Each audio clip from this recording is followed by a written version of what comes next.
ഭാര്യയെ വെട്ടിക്കൊല്ലാൻ ശ്രമിച്ച ശേഷം കുട്ടികളുമായി കടന്ന പ്രതിയെക്കുറിച്ച് ഇതുവരെയും സൂചനകളില്ല. പത്തനംതിട്ട മൈലപ്ര കോട്ടമലയിൽ ഇന്നു രാവിലെ 8-നുണ്ടായ അക്രമത്തിൽ അശ്വതി എന്ന യുവതിക്കാണ് പരിക്കേറ്റത്.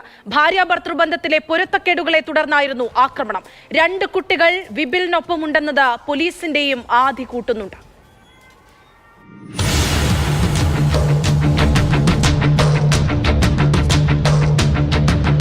തലയ്ക്കും കഴുത്തിനും കൈപ്പൊത്തയ്ക്കും തുടരെ വെട്ടി. അപ്രതീക്ഷിതമായ അക്രമത്തിൽ ഗുരുതരമായി പരിക്കേറ്റ അശ്വതി നിലവിളിച്ചുകൊണ്ട് അയൽവീട്ടിലേക്ക് ഓടി. ഇന്ന് രാവിലെ 8 മണിയോടെ മൈലപ്ര കോട്ടമലയിലെ വാടക വീട്ടിലായിരുന്നു സംഭവം. സമീപവാസികളാണ് അശ്വതിയെ വാഹനത്തിൽ ജനറൽ ആശുപത്രിയിൽ എത്തിച്ചത്. പിന്നീട് വിദഗ്ധ ചികിത്സയ്ക്കായി കോട്ടയം മെഡിക്കൽ കോളേജ് ആശുപത്രിയിലേക്ക് കൊണ്ടുപോയി. അതേസമയം അശ്വതിയെ വെട്ടിപ്പരിക്കേൽപ്പിച്ച ശേഷം ഭർത്താവ് തിരുവനന്തപുരം സ്വദേശി വിപിൽ കുട്ടികളുമായി കടന്നു.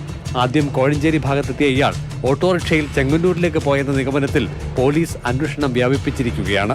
2 കുട്ടികൾ വിപിലിനൊപ്പമുണ്ട് എന്നത് പോലീസിന്റെ ആധിയും കൂട്ടുന്നുണ്ട്. പ്രതിയുടെ ചിത്രം സമൂഹമാധ്യമങ്ങളിൽ പങ്കുവച്ച പോലീസ് ഇയാളെ കണ്ടെത്താൻ പൊതുജനങ്ങളുടെ സഹായം തേടി. ആങ്ങമൂഴി സ്വദേശിനിയാണ് 28-കാരി അശ്വതി. തിരുവനന്തപുരം സ്വദേശി വിപിലിന് പ്രായം 30. വീട്ടിൽ നിരന്തരം പ്രശ്നങ്ങളായിരുന്നുവെന്നാണ് പോലീസിന് ലഭിച്ച വിവരം.